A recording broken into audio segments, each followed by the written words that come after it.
নমস্কার বন্ধুরা, আমি চলে এসেছি রানাঘাট কামালপুকুর, যেখানে তৈরি হচ্ছে বিশ্বের সবথেকে বড় দুর্গা।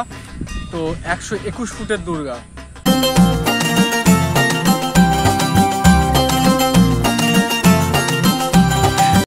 মাটি দিয়ে প্রথমে মূর্তিটা তৈরি করে নিয়েছিল, এরপরে এর উপরে ফাইবারের প্রলেপ দিয়ে অ্যাকচুয়ালি দুর্গাটা তৈরি হবে।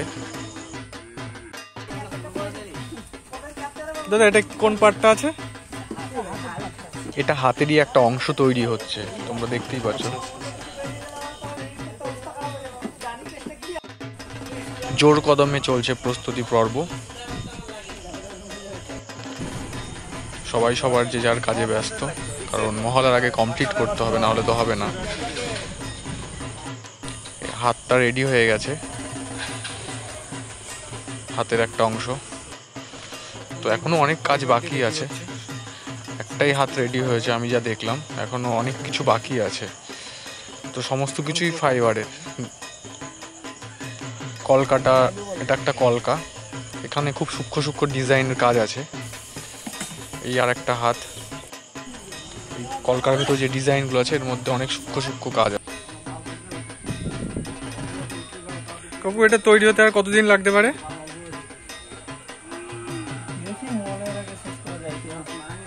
মহলার আগে শেষ করা যায়।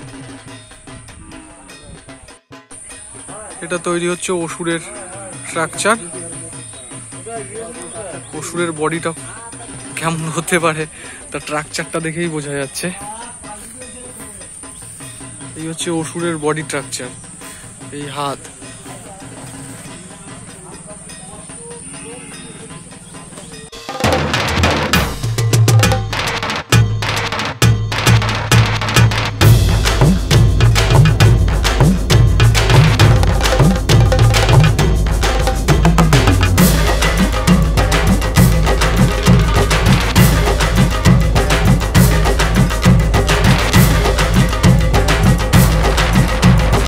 পুষ্পাঞ্জলি হবে কিন্তু এই মূর্তিটাতেই। ভিডিওটা কেমন লাগলো তোমরা অবশ্যই জানিও। তো কমপ্লিট হলে অবশ্যই কমপ্লিটটাও তোমাদের সঙ্গে শেয়ার করব। তার জন্য আমার সঙ্গে থেকো। আর কোথায় কি আসতে হবে যদি কিছু জানার থাকে তাহলে আমাকে কমেন্ট করো, আমি প্রত্যেকের কমেন্টে রিপ্লাই করব। এমনকি লোকেশনটাও আমি কমেন্টে শেয়ার করে দেবো। ঠিক আছে, টাটা।